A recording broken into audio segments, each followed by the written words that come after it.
오늘은 뜻을 정한 기도 전략과 다니엘이라는 제목으로 하나님 말씀을 선포하도록 하겠습니다. 미국 1차 대각성 운동의 주역 조나단 에드워드 목사님은 원칙 있는 지도자로 유명했습니다. 그는 조나단 에드워드의 70가지 결심문이라는 원칙을 만들어서 일평생 지키고자 노력을 했어요. 이 70가지 오늘 밤에 다 언급드릴 수는 없겠지만은 자, 앞부분 제가 몇 가지만, 5가지만 소개시켜 드려 볼게요. 한번 들어보세요. 에드워드가 어떤 결심을 했는지. 자, 첫 번째, 나의 전생애 동안 하나님의 영광과 나 자신의 행복과 유익과 기쁨에 최상의 도움이 되는 것이면 무엇이든지 하자. 둘째, 하나님의 영광에 도움이 되는 것이 아니면 영혼에 관계된 것이든지 육체에 관계된 것이든지 또는 적든지 많든지 간에 어떤 것이라도 절대로 하지 말자. 셋째, 한순간의 시간도 절대로 낭비하지 말고 그 시간을 가능한 한 최대로 유익하게 사용하자. 넷째, 모든 면에서 즉 말과 행동에 있어서 아무도 나처럼 그렇게 악하지 않는 것처럼 또한 내가 다른 사람과 똑같은 죄를 범하고 똑같은 잘못과 실수를 범한 것처럼 행동하자. 다섯째, 만일 내가 교만이나 허영이나 이런 것들을 만족시키기 위하여 어떤 것을 좋아하고 있다면 즉시 그런 것들을 버리자.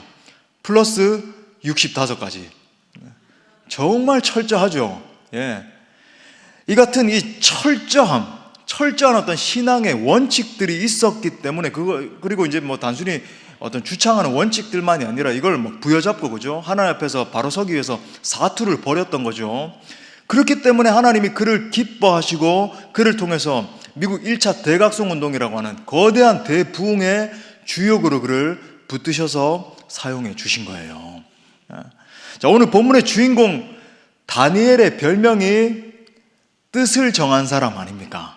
그죠? 뜻을 하나님 앞에 정한 사람입니다. 8절 말씀처럼 그는 결코 난 하나님 앞에서 자기 자신을 더럽히지 않겠습니다 라고 굳게 결심을 했습니다. 당시 이스라엘이 바벨론의 포로로 끌려간 비참한 그 상황 가운데서 당시 청년이었던 다니엘과 세 친구들은 실제로 자신들의 신앙을 지키기 위해서 정말 온갖 핍박과 고난을 견뎌냈잖아요. 우리가 잘 아는 것처럼 풀무불에도 들어가고, 지금 이렇게 생각하면 이거 우화 아니야? 자유주의자들이 주창하는 것처럼 그렇게 생각할 수 있겠지만 실제로 역사적인 사실들이잖아요. 예, 지금 이라크 지역에서 거기가 이제 이 바벨론 아닙니까? 많은 실제 고대 문헌들도 발견이 되고 여러 가지 사건들이 있었지 않습니까? 여러분, 이 시대를 조망해 볼 때, 우리가 살고 있는 이 시대요, 이렇게 생각을 해볼 때 하나님을 경외하는 마음은 이 땅 가운데 떨어져 있고 또 온갖 도덕적 혼란과 이 시대가 주는 고통들, 그에 따른 사람들의 탄식과 절망을 보는 것입니다. 그러니까 이게 단순히 뉴스 매체의 발달 때문에 그런 게 아니라 우리가 듣도 보도 못했던 신종 바이러스들이 얼마나 많이 쏟아져 나오는지, 전쟁의 소식은 그쳐지지 않고, 그죠? 온 세계가 난리와 서로 싸우고 죽이고 아파하고, 그죠? 이 세상 사람들은 또 말할 것이 없지만은, 세상 사람들은 당연히 타락한 사람들이니까 말할 것도 없지만은, 그리스도인이라고 칭함받는 사람들도, 그죠? 이 시대의 조류 앞에 속절없이 타협하고 무너지는 것을 보는 것입니다. 가히 영적 위기의 시대, 정서적 붕괴의 시대, 또 그러다 보니까는 미래에 대한 두려움도 없는, 과연 무엇을 우리가 어떤 가치를 붙들어야 될지도 모를 우리 그런 시대를 살고 있는 겁니다. 여러분, 이 혼란한 시대를 사는 우리에게 믿음의 선배 다니엘은 무엇을 말해주고 싶어 할까요? 다니엘서는 여러분, 이 시대를 살아가는 우리들에게 매우 의미심장한 도전을 줍니다. 자신의 신앙을 새롭게 정비하고 정말 삶을 통전적으로 하나님 앞에서 재정비하도록 도와주는 그런 역할을 하는 말씀이라고 생각을 해요. 자, 우리 이제 계속 구약 성경에 나오는 기도자들에 대해서 하나님 앞에 서서 몸부림치면서 떨며 기도했던 사람들에 대해서 상고하고 있는데, 제가 이제 향후 몇 시간은 이 기도의 사람 다니엘에 대해서 함께 상고해 보고자 합니다. 여러분, 기대가 되십니까? 예. 참 이렇게 다니엘 얼마나 하나님 앞에 멋있는 사람이에요. 그래서 말씀을 통해서 다니엘에게 부어진 이 시대를 돌파하는 영성, 그죠? 그리고 세속을 이기는 신앙을 향한 이 거룩한 결심이 우리 가운데 정말로 막 분수와 같이 일어나는 시간 될 수 있기를 간절히 바랍니다. 자, 크게 세 가지로 살펴볼 텐데, 첫 번째는 영적인 방황은 실제 상황의 방황을 초래합니다. 우리 한번 따라합시다. 영적인 방황은 실제 상황의 방황을 초래한다. 자, 먼저 다니엘서가 기록된 이 배경에 대해서 우리가 생각해 볼 필요가 있거든요. 자, 그 배경이 바로 오늘 읽은 1절과 2절에 나와요. 자, 보십시오. 유다 왕 여호야김이 다스린 지 3년이 되는 해에 바벨론 왕 느부갓네살이 예루살렘에 이르러 성을 에워쌌더니 주께서 유다 왕 여호야김과 하나님의 전 그릇 얼마를 그의 손에 넘기심에 그가 그것을 가지고 신할 땅 자기 신들의 신전에 가져다가 그 신들의 보물 창고에 두었더라. 자, 이제 1절에서 느부갓네살이 예루살렘 성을 에워쌌다고 했는데 이게 뭘 말하죠? 바벨론 유수가 일어나는 것을 이야기하잖아요. 자, 북이스라엘은 어떤 족속에 의해서 무너졌습니까? 어떤 나라에 의해서? 맞아요, 아수르. 맞아요. 우리 성도님들은 똑똑해요. 남유다는 지금 하고 있죠. 어디요? 바벨론. 맞아요. 그래서 이 남유다, 그러니까 예루살렘은 그죠? 남유다에 이렇게 있었잖아요. 그러니까 이걸 에워쌌다 그러니까 이것은 바벨론 유수를 말하는 것이구나 이렇게 딱 알 수 있는 거죠. 가히 민족적으로도 최대의 비극이고 위기의 상황을 만나게 된 겁니다. 특히 유다왕 여호야김 3년 이렇게 이야기를 했는데, 여러분 여호야김은 어떤 인물입니까? 여러분 잘 아시는 것처럼 여호야김은 종교개혁을 일으킨 아버지 요시야 왕의 아들이에요.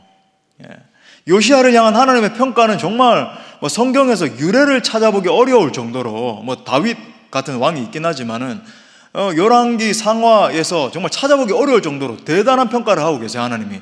자, 열왕기하 23장 25절을 보니까 요시야와 같이 마음을 다하여 뜻을 다하며 힘을 다하여 모세의 모든 율법을 따라 여호와께로 돌이킨 왕은 요시야 전에도 없었고 후에도 그와 같은 자가 없었더라. 아멘.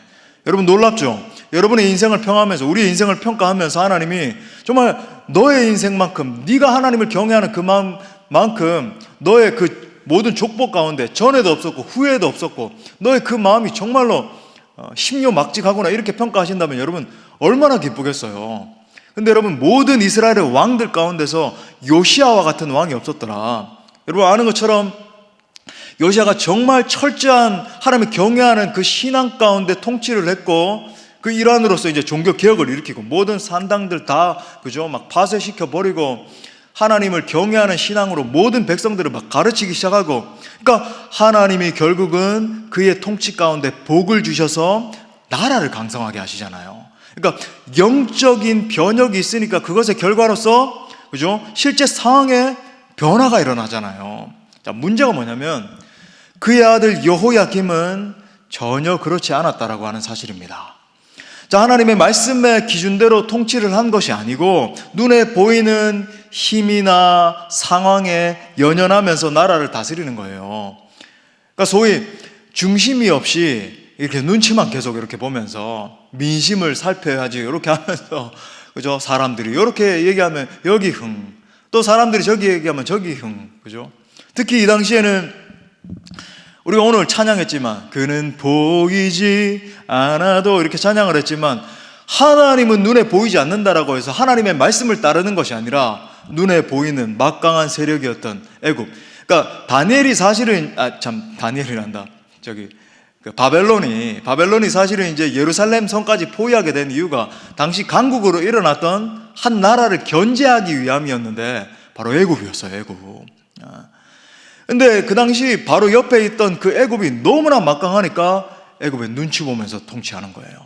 하나님을 의식하는 게 아니라 눈에 보이는 그 막강한 세력 애굽을 바라보면서 통치하는 겁니다. 좌로 우로 왔다 갔다. 왕으로부터 백성에 이르기까지 모두 다 이런 영적 상태에 놓여 있으니까 그 결과는 끔찍하죠. 여호야김 3년에. 여러분, 하나님의 때는 항상 이렇게 일어나요. 1년, 그죠? 1년 6개월, 2년. 이거 뭐 괜찮네. 애굽에게 그저 복속하고 애굽의 눈치 보면서 통치하고 뭐 이래도 뭐 괜찮은 거구나. 우리나라가 평안하기만 하면 되지. 그러다가 여호야김 3년에 갑자기 하늘에 하나님의 심판이 임했고 결국 바벨론 유수가 이루어지게 되는 거예요. 하나님의 심판은 여러분 갑자기 임하는 거죠. 이 일로 유다 땅에 살던 상당수의 거주민들이 바벨론의 포승줄에 꽁꽁 묶여서, 우리 에스겔서도 지지난 시간에 살펴봤지만은, 그죠? 불쌍하기 짝이 없게. 근데 이제 끌려갈 때, 1차로 이제 처음에 끌려갈 때 이렇게 족속들을 보면은 귀족들, 지식인들, 그 다음에 각 분야의 장인들을 모조리 데려갔습니다. 우리나라는 그 역사에 대해서 너무 잘 알잖아요. 어떤 시기를 겪었기 때문에 일제 36년. 제가 캄보디아에 선교를 갔을 때 이제 마지막에 캄보디아 킬링필드 가봤거든요. 킬링필드 어떤 곳인지 아시죠? 예. 그 당시에 이제 아주 막 극악한 혁명 세력들이 일어나가지고 제일 먼저 한 일이 뭐냐면 지식인들을 갖다가 죽이는데, 거기에 제일 아직도 제가 한번 옛날 한 뭐 몇 년 전에, 그죠? 제가 한번 사진도 보여드린 적이 있는데 제일 가슴 아팠던 사진. 임신한 어머니를 갖다가 그 죽이는 의자에 앉혔는데 죽이는 방법이요, 뒤에서 드릴로 머리를 뚫어서 죽이는 거예요. 근데 그 사진을 보고 한 10분 이상을 그 앞에 서서 참 눈물이 흐르고 많은 생각을 했어요. 아무튼 그런 방법을 이제 쓰는 거죠. 제가 그거 이야기 드리는 게 아니라, 그러니까 뭡니까 여러분? 이 전략을 보세요. 단순히 노예가 아니에요. 이스라엘 백성들의 민족적인 사상, 정체성을 말살시켜서 결국은 바벨론 제국의 경제와 문화와 사상을 모든 백성들에게 주입시키기 위한 전략을 지금 구사하고 있는 거예요.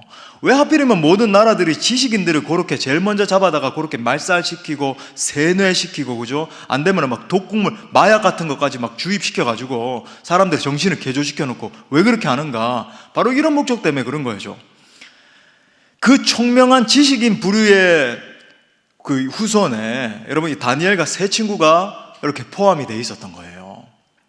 자, 사랑하는 여러분, 어쩌면 오늘 본문의 이 여호야김의 영적 상태 모습은 우리의 모습이 아닙니까? 저는 그 사실을 먼저 생각해 보는 거죠.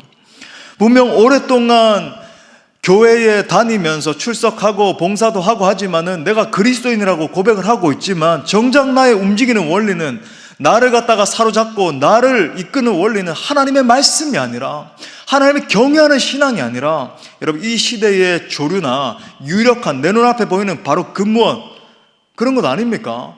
이제 사람들이 이거 하지 않으면 안 된다라고 이야기하는 바로 그것 아니에요? 이거 하지 않으면 너의 미래는 없어. 다른 모든 사람들이 다 이것에 골몰하고 있는데, 야, 신앙도 좋지만 이것도 해야지 라고 하는 것 아닙니까 여러분? 여전히 나를 움직이고 있는 것은 이 시대의 어떤 돈의 원리, 명예의 논리, 욕망의 논리 아닙니까? 여러분, 우리가 정말 이 믿음이라고 하는 것에 대해서 생각을 해볼 때 진짜 믿음이라고 하는 것이 뭐죠? 내 진짜 믿음이 어디 있는가를 보려면은 나를 진짜 움직이는 것이 무엇인가를 살펴보면 돼요. 그러니까 하나님, 내가 정말 주님을 믿습니다. 얼마나 세게 믿으면, 그죠? 막 침을 5m씩 막 튀기면서 믿습니다. 오늘 밤에도 막 주여, 제일 크게 막 주님 찾습니다 하면 주여 막 또 하고, 그게 믿음이 아니고, 여러분 물론 뭐 주님을 간절히 찾는 것도 믿음은 믿음이지만은 여러분 그게 믿음이 아니라 내 삶에 내 이 중심 가치관을 움직이는 것이 어떤 방향에 있는가, 그거 살펴보면 내 진짜 믿음의 실체가 드러나게 되더라는 거예요. 오늘 우리는 이 요시야 왕과 여호야김 왕, 이 두 왕의 방향성을 바라보면서 우리의 경계를 삼아야 되죠. 하나님의 말씀에 전 인생과 이 통치의 기준을 삼았던 한 왕으로 말미암아 나라 전체의 신앙의 정신이 흘러가고, 백성들이, 그죠? 자신의 삶을 개혁하고 모든 우상 덩어리들 다 철폐하고, 그러니까 종교 개혁이 일어나 버리는 거예요. 그런 역사가 일어나고, 근데 반대로 하나님의 말씀이 아니라 주변의 시선과 아니면 내 눈앞에 보이는, 당장 보이는 어떤 강성한 어떠한 것들, 그런 것들 눈치 봤던 왕과 백성들로 인해서 결국은 나라가 완전히 망하게 되잖아요. 사랑하는 여러분, 영적인 방황은 내 실제 상황의 방황을 초래합니다. 우리 한번 따라합시다. 영적인 방황은 실제 상황의 방황을 초래한다. 여러분, 영적인 방황 때문에 내 가정 가운데 여러 가지 혼돈이 일어날 수 있는 거죠. 물론 우리 삶에 일어나는 모든 하나님의 허용 가운데서 일어나는 고난도 있습니다만은, 여러분, 많은 경우에 있어서 내 일터 가운데, 내 공동체 가운데 여러분 방황이 초래되는 거예요. 죄가 뿌리가 되는 것들이 있더라는 겁니다. 특히 이 연말이 되면 제가 이런 강조를 또 드리는 이유가, 많은 분들의 심령 속에서 영적인 방황이 일어나는 것을 봐요. 목사님이 또 그걸 이야기하시는구나. 그러니까 한 해를 정리하면서 정말 하나님 앞에 감사하고 찬양하고, 그죠? 우리 믿음의 선배들 청교도들처럼 어려움이 있었더라도, 그죠? 심지어 자식도 죽고 아내도 떠나보내고 그랬음에도 불구하고 감사하고 찬양하고 그러는 것이 아니라 영적으로 번민하기 시작하는 거죠. 여러 가지, 그러니까 감사로서 내 삶이 이렇게 정돈되게 느껴지는 게 아니라, 평안함이 있고, 그래 하나님이 역사하셨구나 이렇게 느껴지는 게 아니라 번민이 일어나는 거예요. 이게 맞을까? 저게 맞을까? 아니면은 가정 가운데서도 부부 간에, 자녀들 간에 계속 부정적인 대화가 오가고, 정말 축복하고 서로 세워주고 이게 아니라 서로를 그저 비난하고 부정적인 그런 대화가 오가고, 공동체적으로도 시끄러운 경우들을 있는 겁니다. 여러분, 그 모든 것들이 기억하세요. 하나님으로부터 오는 것이 아니에요. 하나님으로부터 오는 게 아닙니다, 여러분.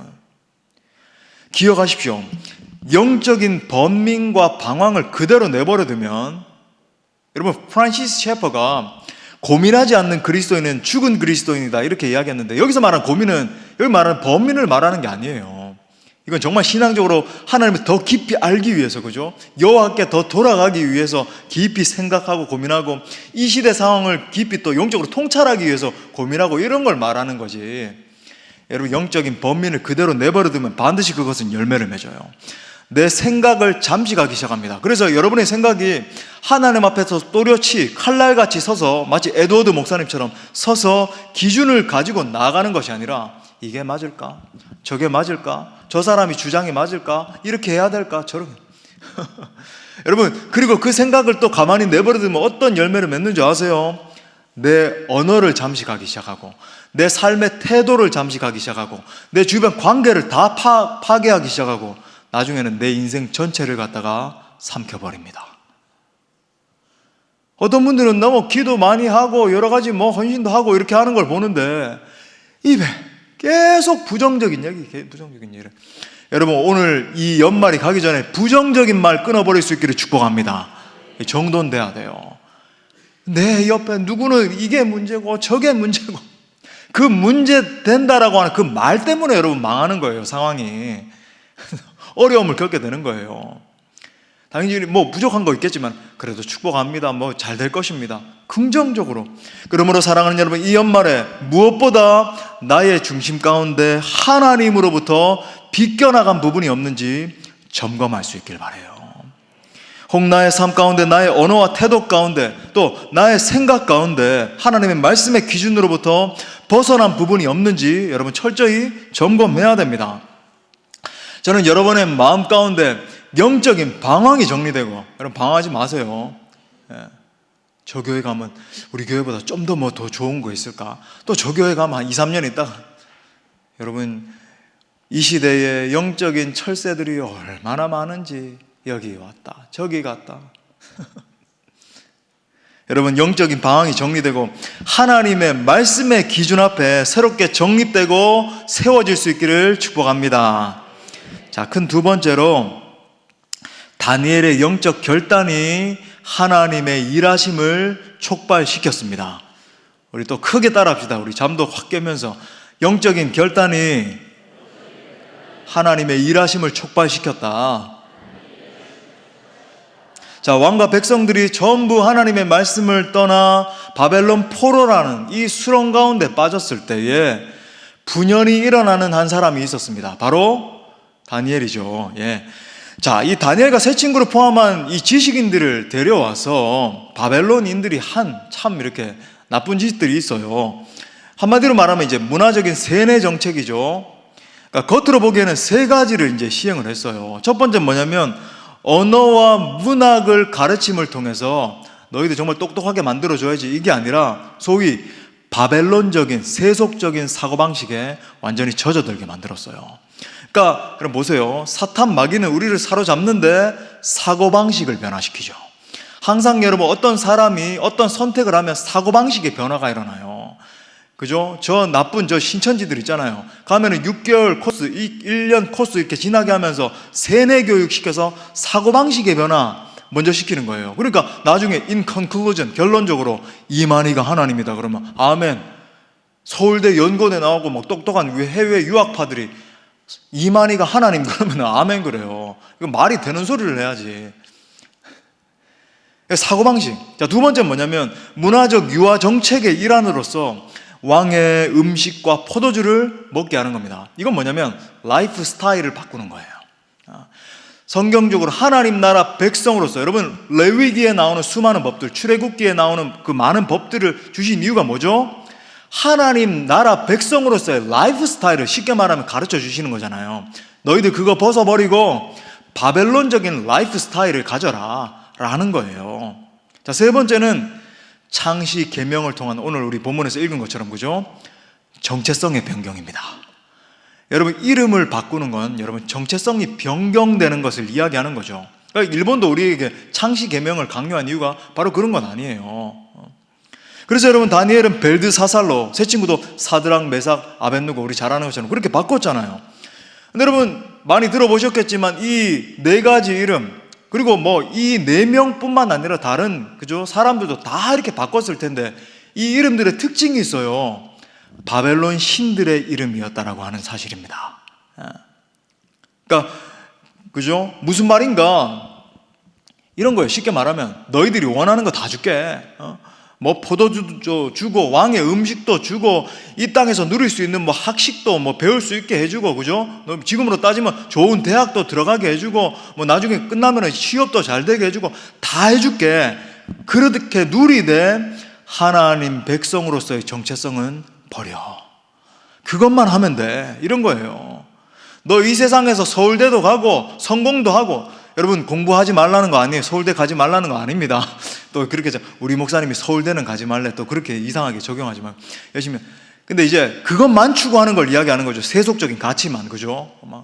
그러니까 그런 것만 메어 가지고 그죠? 세상적인 성공, 세상적인 인기 이런 것들 다 누려. 대신에 하나님 백성 정체성만 너희들이 버리면 돼. 이렇게 이야기를 하는 거예요. 사랑하는 여러분, 이것이 바로 이 세상을 장악하고 있는 공준 권세 잡은 자들이 발휘하는 전략입니다. 이게 바로 전략이에요. 이 세상적 가치, 물질, 명예, 쾌락으로 이 세상 사람들 뿐만 아니라 우리 믿는 자들까지도 잠식시키려고 하는 것을 보는 거예요. 이거 정말 코로나를 통해서 더 심해졌는데 그죠? 특히 젊은 층들 가운데서 예배도 내가 가능할 때, 내가 안전할 때, 내 자녀들 안전할 때, 내가 편안할 때 적당하게 드리면 되지 뭐하러 그렇게 정성을 들여서 주일 성수하느냐는 거예요. 그러니까 예전에는 우리 초대교회 때는 목숨을 걸고 예배했는데 이제는 목숨을 어떻게 걸어? 내 자녀 목숨을 어떻게 걸어? 모이라고 하면은 저 지도자 정신 있는 소리야. 지금 정부 방역 지침. 제가 그렇다고 그 당시에도 방역 지침 지키지 맙시다 막 내가 그렇게 한 건 아니잖아요. 그래도 지혜롭게 잘 지키면서 했습니다만 우리 공동체는. 하지만 여러분 그 정신이 옮겨가는 걸 제가 지금 말씀드리는 거예요. 하나님 앞에서 이 정신은 온데간데 없고 완전히 그냥 세속적인 사고방식으로 다 바뀌어가지고 또 나아가서 세상 사람들이 누리는 거 뭐 사치하고 뭐 즐기는 거 다 즐기고 그러면서 적당히 하나님 섬기면 된다. 이 화려한 바벨론 세상 속에서 뭐하러 철저한 제자의 길 가고 하나님 나라를 위해서 뭐하러 전도하고 선교하고 그날 일 우리는 막 코로나 한중간에도 마스크 다 뒤집어 쓰고 막 행복한 사람들의 축제하고 그랬잖아요. 세상 사람들이 보면 기가 막힐 노릇이죠. 하지만 우리는 했는데 그렇게 하는 건 너무 과한 삶 아니에요. 좀 적당히 하는 교회로 저는 가고 싶어요. 이렇게 말씀하시는 분이 있으면 바로 저에게 찾아오세요. 딴 데 가지 마시고. 그렇게 막 반문하게 만드는 거예요.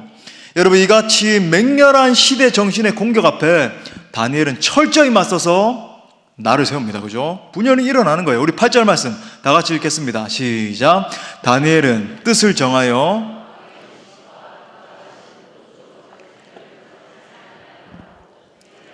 더럽히지 아니하도록 환관장에게 구했다. 아멘. 여러분, 지금 다니엘의 결단을 한마디로 정리하면 뭐라고 할 수 있을까요? 우리 한번 따라 합시다. 나는 더럽히지 아니하리라. 자, 오른손을 불끈 쥐고 나는 더럽히지 아니하리라. 할렐루야. 그럼 왜 왕의 음식과 포도주를 좀 먹는 게 이게 더럽히는 겁니까? 우상에게 먼저 드려졌던 음식이기 때문에 더럽혀지는 거예요. 다시 말해 여러분, 다니엘은 이런 겁니다. 내가 적당하게 뭐 사람들도 뭐 그냥 다 그렇게 살아가고 있고 바벨론 안에서 뭐 우상에게 드려졌다 하더라도 기도하고 뭐 깨끗게 됐습니다 선포하고 먹으면 됐지, 이런 것조차 허용하지 않겠다는 거예요. 우상 근처에도 가지 않겠다. 우상과 연결되는 모든 것에서 내가 차단하겠다. 철저하게 하나님 앞에 서겠다라고 지금 선언하고 있는 겁니다. 사랑하는 여러분, 세상 사람들이 이 세상이 준다고 여러분 넓적넓적 다 받아 먹으면 큰일 납니다. 큰일 나는 거예요. 원수 마귀가 이 세상적 가치를 우리에게 막 들여다대면서 결국 빼앗아 가려고 하는 게 뭔지 아십니까? 바로 그리스도인으로서의 정체성이에요. 한마디로 영성을 빼앗아 가는 거예요. 그냥 이렇게 우리 뭐 거대는 멀쩡하게 서 있는데 그 속에 내면에 불꽃 있죠. 힘, 성령께로부터 내려오는 그 폭발적인 힘을 다 빼앗아가서 그냥 겉모습은 이렇게 서 있는데 아무런 능력 없는, 그죠? 경건의 능력도 없고 영적인 은사도 다 탈탈 털리고 하나님께로부터 내려오는 모든 영적인 축복들을 다 빼앗아 가려고 하는 거예요. 여러분, 유튜브, 넷플릭스 계속 보면 어떻게 됩니까? 우리 사랑하는 청년들, 청소년들, 뭐 우리 장년들도 다 마찬가지일 수 있는데 성경의 사상이 아니라 여러분 유튜버가 말하는 사상에 여러분들의 생각이 잠식되어 버립니다. 그런 일들이 반드시 일어나요. 일주일에 말씀은 뭐 금요일날 1시간, 뭐 주일날 1시간 들어서 뭐 2시간 칩시다. 유튜버는 막 계속 보잖아요. 그죠?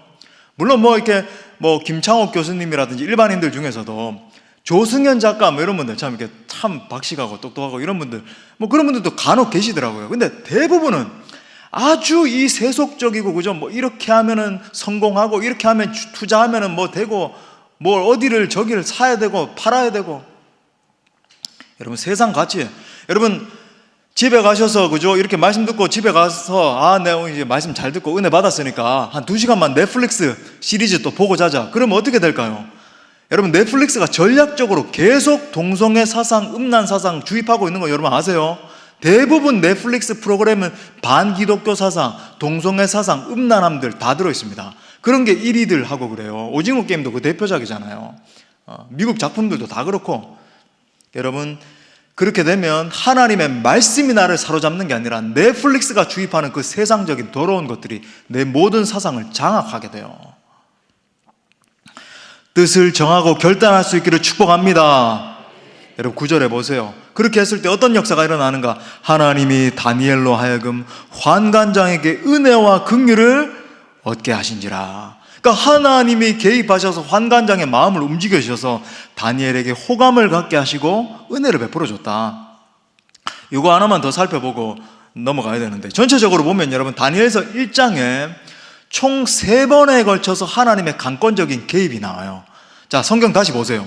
2절에 보니까 오늘 읽었던 주께서 유다왕 여호야김과 하나님의 전 그릇 얼마를 그의 손에 넘기셨다. 하나님이 개입하신 거죠. 그죠? 자, 9절 하나님이 다니엘로 하여금 환관장에게 은혜와 긍휼을 얻게 하셨다. 자, 그리고 17절, 우리 읽지는 않았지만 1장 17절 다 같이 읽어요. 시작. 하나님이 이 네 소년에게 학문을 주시고 모든 서적을 깨닫게 하시고 지혜를 주셨으니 다니엘은 또 모든 환상과 꿈을 깨달아 알더라.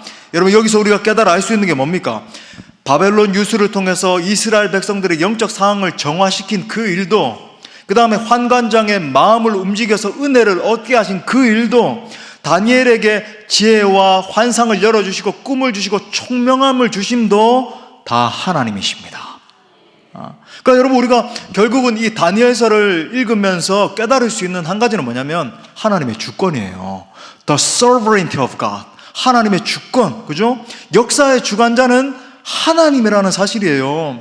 그러니까 여러분, 어떠한 어려움의 상황에서도 우리 하나님 어떤 일을 하시는지 보세요. 정말 다 무너진 것 같아요. 여러분, 우리가 일제치하에 살고 있다면 여러분 그렇게 인식되지 않겠어요? 내가 윤동주 시인의 심정이라면 정말 너무 힘들지 않겠어요? 근데 그 상황인데, 여러분, 어떠한 어려움 속에서도 하나님은 여전히 왕으로서의 주권을 주장하십니다. 우리의 삶에서도 마찬가지예요. 내가 보기에는, 내 이 제한된 시각에 보기에는 다 무너져 있는 것 같고 아무런 소망이 없는 것 같고, 하나님 나 죽겠어요. 제가 이 결석 해보니까 죽겠더라고요. 정말. 이야, 이거 어떤 분이 산고보다 더 고통스럽다 이런 말이 되게 많이 들었는데, 그래서 내가 속으로 나의 십자가 고통, 보통 우리 해산의 그 고통으로 그러잖아요. 그래서 결석의 그 고통으로 이렇게 가사를 바꿔야 되겠다. 그래서 제가 마약성 진통제를 3대나 맞고, 몰핀, 그죠? 그 다음에 일반 진통제까지 9대를 맞으면서 3일을 버티니까, 그죠? 월요일날 이제 오후쯤 되니까 빠지게 된 거예요. 죽는 줄 알았습니다. 정말로. 여러분들의 기도 덕분인데, 뭐 얘기하다 갑자기 결석 얘기가 나죠. 아무튼 내가 소망이 다 끊어져 있는 것 같고 죽을 것 같은 그 상황 가운데서도 여러분, 하나님은 여전히 우리의 삶 가운데 주권을 주장하시는 분이세요. 여러분, 우리는 내가 심지어 죽는다 할지라도 뭐 주장할 게 하나도 없어요. 하나님 대체 왜 그러셨습니까? 왜 내게 이렇게 아픔을 주십니까? 그렇게 할 이유가 하나도 없어요. 하나님이 다 하셨습니다. 하나님 살아계시기 때문에 저는 하나님의 주권을 인정해 드립니다. 이렇게 할 수 없어요. 그런 의미에서 여러분, 우리 지난 올 한 해를 한번 조망해 보자고요. 하나님, 참 내 올 한 해 지날 때 너무너무 힘들었었어요. 그 사건 그거 기억하시죠? 연초에 일어났던, 연중에 일어났던. 여러분, 하나님 없이 내 인생 해석하면 답답하고 슬프고 아픔뿐이지만, 하나님을 중심에 두고 내 인생을 바라보면 모든 것이 은혜입니다. 모든 것이 축복이에요. 지난날의 상처, 아픔, 눈물, 심지어 나의 약점, 연약함들 너무 많죠. 연약함, 모든 것이 복이고 모든 것이 감사의 제목이더라고요. 역사의 어두운 밤과 같은 시간에 하나님은 다니엘과 같은 믿음의 사람을 준비시키셔서 다시 완전히 새로운 회복의 역사를 쓰신 줄 믿습니다. 우리 한번 믿음으로 결단하며 한번 따라합시다. 하나님, 내가 이 세상의 가치 앞에 타협하지 않겠습니다. 하나님, 내가 어떤 상황 가운데서도 믿음을 저버리지 않겠습니다. 아멘. 여러분, 1분만, 마지막 3번째로 우리 3가지 기도 제목 붙들고 마치길 원해요. 첫 번째, 이 세상의 가치에 길들여지지 않게 하옵소서 기도하셔야 돼요. 여러분, 특히 이제 물질적인 이 풍요함, 많은 사람들이 쓰러지고 있는, 우리 사도 바울 고백처럼 자족의 영성을 배워야 된다. 빌립보서 4장 11절부터 12절에, 그죠? 내가 궁핍함으로 말하는 것이 아니니라. 어떠한 형편에서든지 나는 자족하기를 배웠나니 나는 비천에 처할 줄도 풍부에 처할 줄도 알아. 모든 일 곧 배부름과 배고픔과 풍부와 궁핍에도 처할 줄 아는 일체의 비결을 배웠노라. 여러분, 여러분에게 주신 물질을 하나님 나라 영광을 위해서 내어드리고 하나님 영광을 위해서 쓰면 자족의 영성이 임하는 거예요. 두 번째, 하나님의 인정보다 사람의 인정을 크게 보지 않게 하여 주옵소서. 여러분, 물론 사람의 인정과 칭찬 받는 것도 하나님의 역사일 수 있지만, 제가 그거 말씀드리는 게 아니라 사람의 인정에 목을 매서 사는 거예요. 여러분, 하나님 중심으로 살 수 있기를 축복합니다. 여러분, 그러면 살아요. 어떤 상황에서도 하나님, 나는 하나님 중심으로 다니엘처럼 뜻을 세우겠습니다. 마지막 세 번째 기도 제목, 세상의 조류와 사상을 이기게 하옵소서. 마지막은 따라갑시다. 세상의 조류와 사상을 이기게 하옵소서. 여러분, 세상 조류 사상 따라가면 편해요. 친구들한테 왕따 당하지 않아요. 너 예수 믿는다라고 하는데 그렇게 고리타분하게 살아가고, 너 그렇게 뭐 주일 성수 다 해야 되고 우리랑 놀러도 못 가고 뭐 그렇게 못 보는 게 많고, 너 그렇게 해가지고는 우리한테 왕따 당해. 여러분, 그런 왕따는요 뭐라 부르냐면 거룩한 왕따라고 불러요. 저는 여러분이 거룩한 왕따 될 수 있기를 축복합니다. 여러분, 그렇게 내가 영적으로 견고하게 서 있으면 나중에 진짜 배기들은 다시 붙어요. 하나님이 그렇게 만드세요. 할렐루야. 여러분, 바벨론의 가치를 거부하는 것이다. 미래학자 엘빈 터플러가 그의 유명한 책 기업 경영에서 이렇게 말했습니다. 당신이 전략을 세우지 않으면 다른 사람의 전략의 일부가 될 뿐이다. 여러분이 하나님의 전략을 붙들고 하늘의 가치를 여러분 세우지 않으면 사탄 마귀가 여러분을 뒤흔들 것입니다. 말씀 마무리할게요. 여러분, 다니엘서는 이제 우리 쭉 살펴볼 텐데 사실 기도의 책이라고 해도 과언이 아니거든요. 다니엘이 기도의 사람이었잖아요. 그러니까 뭐냐면 뜻을 정해서 하나님 앞에서 정말 이 세상의 가치에 자신을 더럽히지 않기로 결단한 사람만이 진정으로 하나님 앞에 기도할 수 있고, 그리고 기도하는 사람만이 결국 하나님의 뜻을 이루어 드릴 수 있는 것입니다. 여러분 보세요. 이 거대한 가치의 충돌을 보세요. 이 세상 바벨론의 가치가 있고 하나님 나라의 가치가 있어요. 이 사이에서 우리는 무엇을 선택할 것인지 시시때때로 매일의 일상마다 여러분 요구받게 돼요. 무엇을 선택할 것인가? 저는 여러분이 다니엘과 같이 뜻을 세우고 기도함으로 말미암아 하나님의 가치를 붙드는 진짜 영성의 사람 될 수 있기를 간절히 축원합니다. 아멘. 우리 말씀을 주신 하나님께 영광의 박수 올려드리겠습니다. 다 같이 우리 뜨겁게 우리 찬양하고 기도합시다.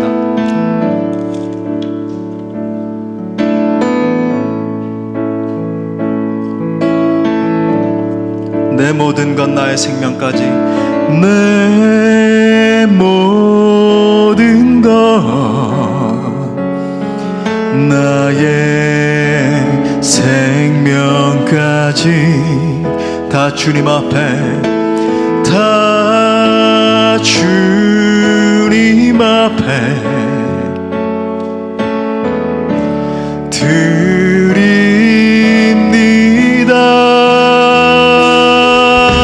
주님 제 안에서 이제 내 영혼 자유에 내가 주의 거룩한 이름을 높이며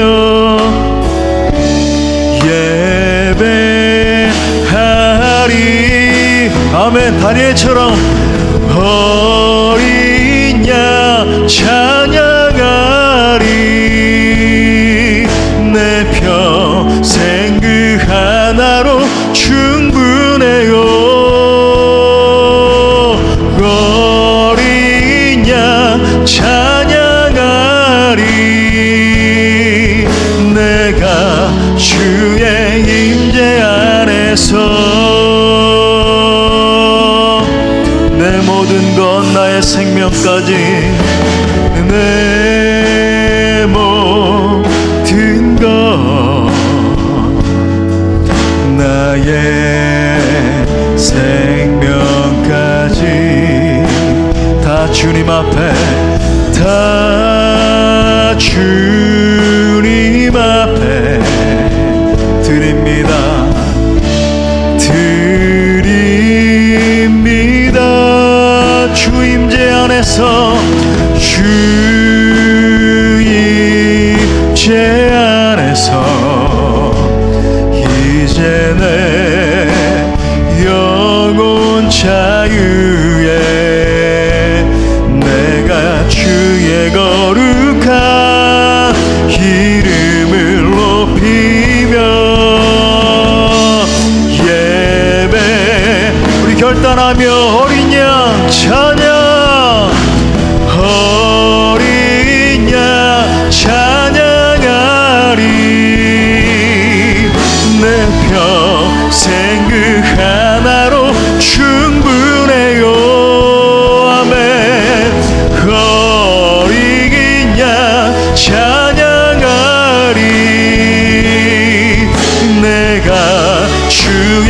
임재야.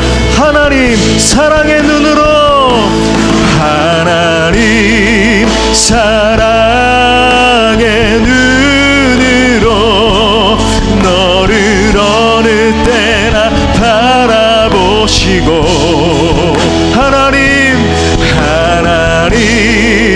인자한 귀로서 언제나 너에게 기울이시니. 우리 두 손 들고 주님 붙들며 어두움에 밝은 빛을 비춰주시고 너의 작은 신음에도 응답하시니. 너는 어느 곳에 있든지 주를 향하고 주만 바라보.